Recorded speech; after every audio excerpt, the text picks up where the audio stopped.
এই দেখো আজকে আমরা তথ্য উপাত্ত গুলো নিয়ে কথা বলবো, কেমন?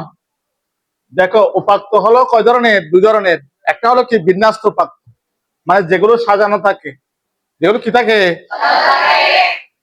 এখন দেখি বলতো এই উপাত্ত গুলো কি সাজানো আছে? আছে কিনা? উপাত্ত গুলো কিন্তু সাজানো আছে, আছে না? তাহলে এগুলো হলো কি ধরনের উপাত্ত? এগুলো হলো বিন্যাস্ত উপাত্ত। এগুলো হলো কি উপাত্ত না?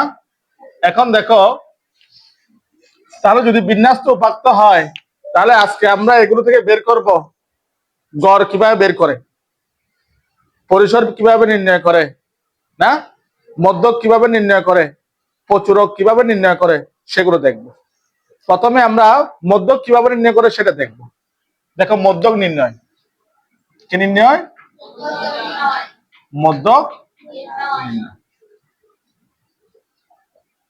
নির্ণয়, মধ্যক নির্ণয়।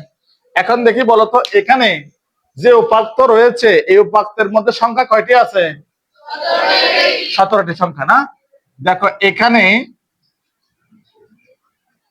n সমান, n মানে সংখ্যা, n মানে কি সংখ্যা, কার সংখ্যা? উপাত্তের সংখ্যা। তাহলে উপাত্ত কয়টা আছে? 17টি উপাত্ত আছে। তাহলে আমরা এখানে কি দিব? 17 দিব। দেখি বলতো এই যে 17, এটা জোড় নাকি বিজোড়? বিজোড়। 17টা হলো বিজোড় সংখ্যা। যদি কোন একটা উপাত্তের সংখ্যা যদি বিজোড় হয়, মানে গোনার পর উপাত্ত সংখ্যা যদি বিজোড় হয়, তখন মধ্যক কিভাবে নির্ণয় করবো? দেখো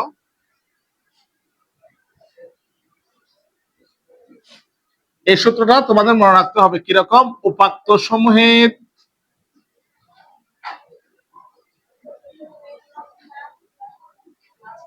সমূহের সংখ্যা প্লাস ডিভাইড বাই কত? 2, না? এখন দেখি, দেখো তো উপাত্ত সমূহের সংখ্যা কয়টি? 17টি। তাহলে আমরা উপাত্ত সমূহের জায়গা কি লিখবো? 17 লিখবো। কত লিখবো? 17। এরপর কি আছে? প্লাস আছে না? প্লাস দিব। 1 আছে না? 1 দিব। নিচে কত আছে?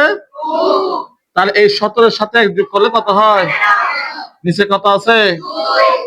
এখন 18-কে 2 দিয়ে ভাগ করলে কত হয়? 9। তাহলে কত? 9। তাহলে লিখবো 9তম পদ। কি লিখবো? এখন দেখো 9তম পদ আমরা তাহলে এখান থেকে খুঁজে বের করব।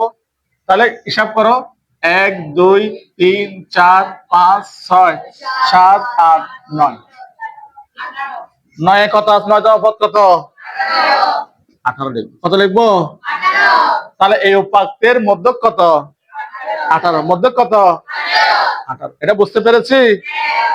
তাহলে কোন একটা উপাত্তের সংখ্যা যদি বিজোড় হয়, গণনা করার পর কোন একটা উপাত্তের যদি সংখ্যা যদি বিজোড় হয়, তাহলে আমরা মধ্য নির্ণয় সূত্র ব্যবহার করব। উপাত্ত সমূহের সংখ্যা প্লাস 1 ডিভাইড বাই কত?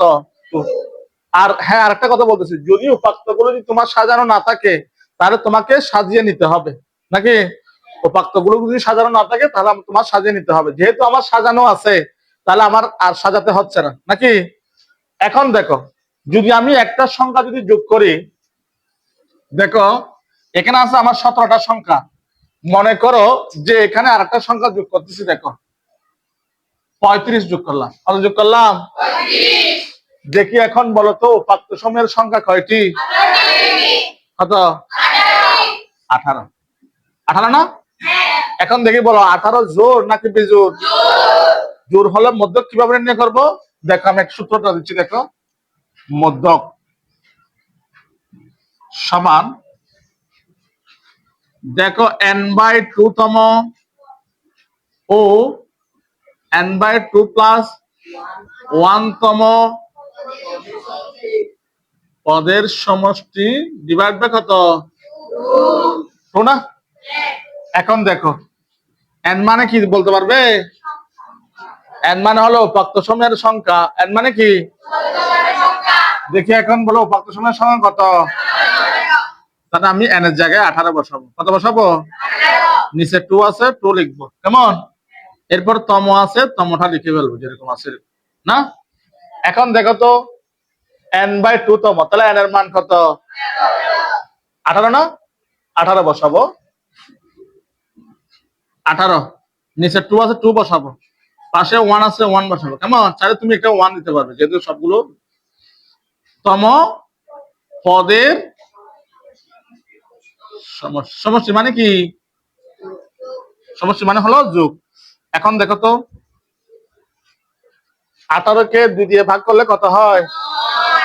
তাহলে লিখবো 9তম পদ। 9তম পদ। এখানে সমষ্টি বলছো না, এখানে যোগ চিহ্ন ব্যবহার করবো। কেন এখানে সমষ্টি বলছো যে? এখন দেখো এই 18কে 2 দিয়ে ভাগ করব, কত হবে? 9 হবে। 9 এর সাথে 1 যোগ করলে কত হবে? তাহলে 10তম পদ। কি লিখবো? 10তম পদ। না, নিচে 2, নিচে কত? এখন দেখো, দেখি বলো তো 9তম পদ কত? তুমি গণনা করবে। 1 2 3 4 5 6 7 8 9। 9তম পদ কত? 18। যোগ চিহ্ন আছে, যোগ চিহ্ন দিব। 10তম পদ কত? 20। না, নিচে 2 আছে, 2 দিব নাকি? 18 সাথে 20 যোগ করলে কত হয়? 38 না? 38 কে 2 দিয়ে ভাগ করবো, কত হবে? কত হবে দেখো? 38 কে 2 দিয়ে ভাগ করবো, 2 একে 2, 1 18, 9 দুগুণে কত? 19 দুগুণে 38। তাহলে কত বসাবো? 19। কত বসাবো? এটা বুঝতে পেরেছি। তাহলে আজকে ক্লাসে আমরা শিখলাম কোন একটা উপাত্ত যদি বিজোড় থাকে তাহলে কিভাবে আমরা মধ্য নির্ণয় করব, এবং উপাত্তের সংখ্যা যদি বিজোড় হয় তাহলে কিভাবে মধ্য নির্ণয় করব। এগুলো আজকে আমরা এই ক্লাসের মাধ্যমে শিখতে পারলাম। ঠিক আছে, সকলকে ধন্যবাদ।